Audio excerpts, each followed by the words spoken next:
Assalamualaikum warahmatullahi wabarakatuh. Salam sejahtera bagi kita semua. Semoga kita selalu dalam lindungan Allah Subhanahu wa taala. Dan tak lupa kita kirimkan salam dan salawat kepada Nabi junjungan kita, Nabi Muhammad Sallallahu Alaihi Wasallam, Nabi yang telah membawa kita dari zaman jahiliyah menuju zaman kepintaran seperti sekarang ini. Perkenalkan, kami dari kelompok 5 dengan tema potensi kelimpahan stok dan tingkat eksploitasi sumber daya ikan.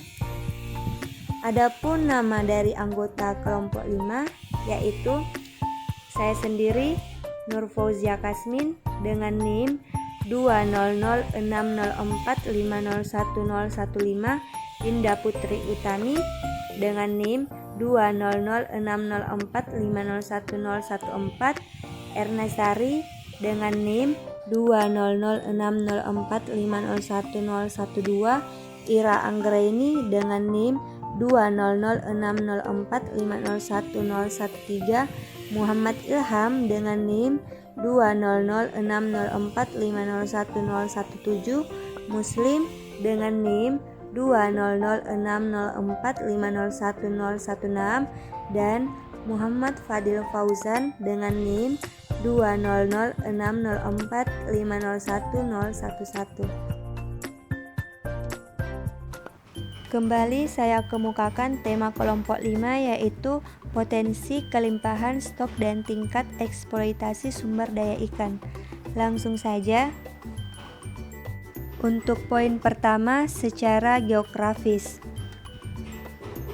Wilayah Pengelolaan Perikanan Negara Republik Indonesia atau WPPNRI 713 ditetapkan sebagai wilayah pengelolaan yang meliputi perairan Selat Makassar, Teluk Bone, Laut Flores, dan Laut Bali. Secara administratif, WPPNRI 713 berbatasan dengan Kabupaten Kutai Timur, Provinsi Kalimantan Timur, dan Kabupaten Donggala, Provinsi Sulawesi Tengah. Di bagian utara berbatasan dengan Kabupaten Kolaka, Provinsi Sulawesi Tenggara di sebelah timur. Berbatasan dengan Kabupaten Sika, Provinsi Nusa Tenggara Timur atau NTT, Kabupaten Situbondo, dan Kabupaten Banyuwangi. Provinsi Jawa Timur di sebelah selatan, sementara ke arah barat WPPNRI ini berbatasan dengan Kabupaten Kota Baru dan Tanah Laut. Kekayaan sumber daya ikan sangat mungkin dimanfaatkan secara optimal melalui berbagai pengkajian yang dilakukan oleh pemerintah. Kelompok jenis ikan yang dikaji meliputi 9 kelompok ikan yang bernilai ekonomis, meliputi kelompok ikan pelagis kecil, pelagis besar, demersal, ikan karang, udang, panait, lobster, kepiting, rujungan, dan cumi-cumi. Untuk poin kedua yaitu potensi sumber daya ikan. Potensi sumber daya ikan laut pertama kali ditetapkan melalui keputusan Menteri Pertanian nomor 995 pada 2001 yang kemudian disusul dengan kajian ulang berikutnya pada tahun 2005. Kegiatan pengkajian stok merupakan kewajiban yang perlu dilaksanakan secara berkala sesuai pasal 7 ayat 1 Undang-Undang Nomor 31 Tahun 2004, Nomor 45 Tahun 2009 yang mana Menteri Kelautan dan Perikanan berkewajiban menetapkan potensi dan alokasi sumber daya ikan di wilayah pengelolaan perikanan Republik Indonesia. Atas dasar hal tersebut, pelaksanaan evaluasi kondisi stok kemudian dilakukan pada 2011, 2013, dan 2015 dengan terus memperluas cakupan spesies dan menyempurnakan metode yang digunakan. Lanjut, kita memasuki poin ketiga yaitu produksi dan kelimpahan.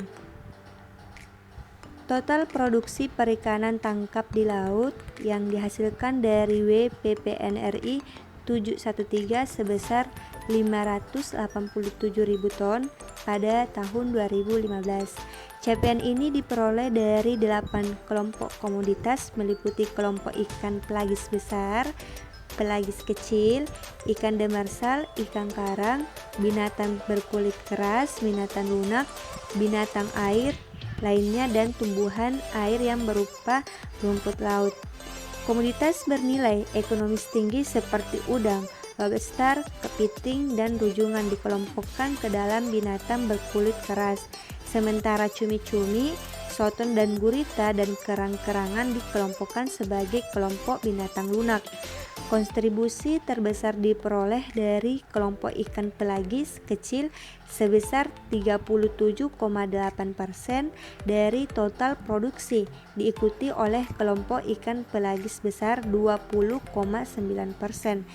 ikan demersal 18,5%, dan ikan karang 7,13%.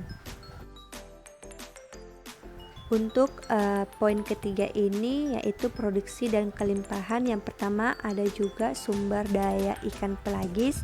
Sumber daya ikan pelagis yang terdiri dari kelompok ikan pelagis kecil dan pelagis besar. Ikan pelagis kecil sangat dipengaruhi oleh kondisi lingkungan dan habitat, terutama suhu dan salinitas. Sumber daya ikan pelagis kecil yang paling umum antara lain adalah layang, ada kembung, banyar, teri, dan ikan terbang. Yang kedua ada sumber daya ikan demersal dan ikan karang. Kelompok ikan demersal dan ikan karang adalah jenis-jenis ikan yang sebagian besar dari masa kehidupannya berada di dasar atau dekat dasar perairan. Terutama terdapat di sepanjang pantai yang dangkal dan perairan Teluk di sebelah barat Sulawesi Tengah, Sulawesi Barat, dan Sulawesi Selatan, timur Kalimantan yang termasuk Selat Makassar, serta di perairan utara Bali dan Nusa Tenggara Timur atau NTB yang termasuk Laut Flores. Perairan Teluk Bone juga merupakan bagian dari WPPNRI 713, mempunyai perairan yang relatif dan dengan dasar pasir dan batu karang.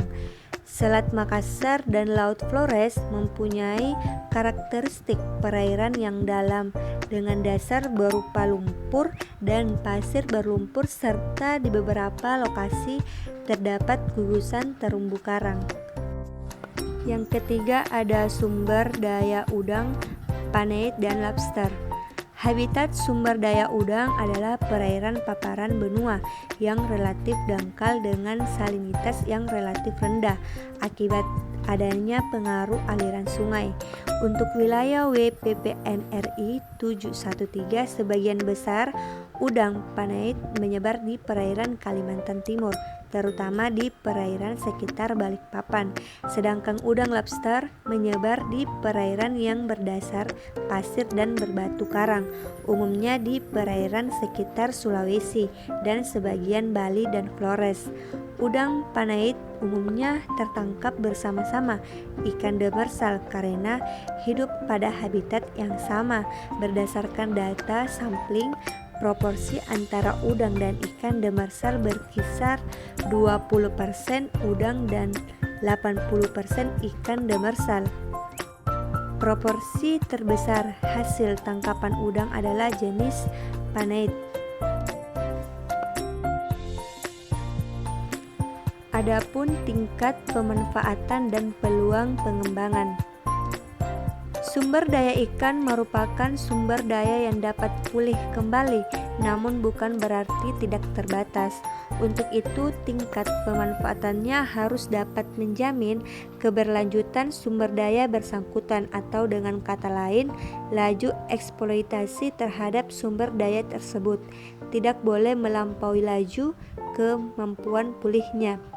Sifat usaha perikanan laut yang terbuka dan beragamnya jenis alat tangkap yang digunakan, serta sifat sumber daya ikan tropis yang multispesies menjadikan pengelolaan sumber daya ikan tidak mudah untuk dilaksanakan. Salah satu cara untuk melihat peluang pengembangan perikanan adalah dengan mengetahui tingkat pemanfaatan sumber daya ikan, yaitu membandingkan upaya penangkapan optimum dengan upaya penangkapan saat ini. Mengklasifikasi tingkat pemanfaatan menjadi 3 tingkatan, yaitu 1. Moderat. M. Indikator warna hijau dengan nilai lebih kecil 0,5. 2. Fully exploit.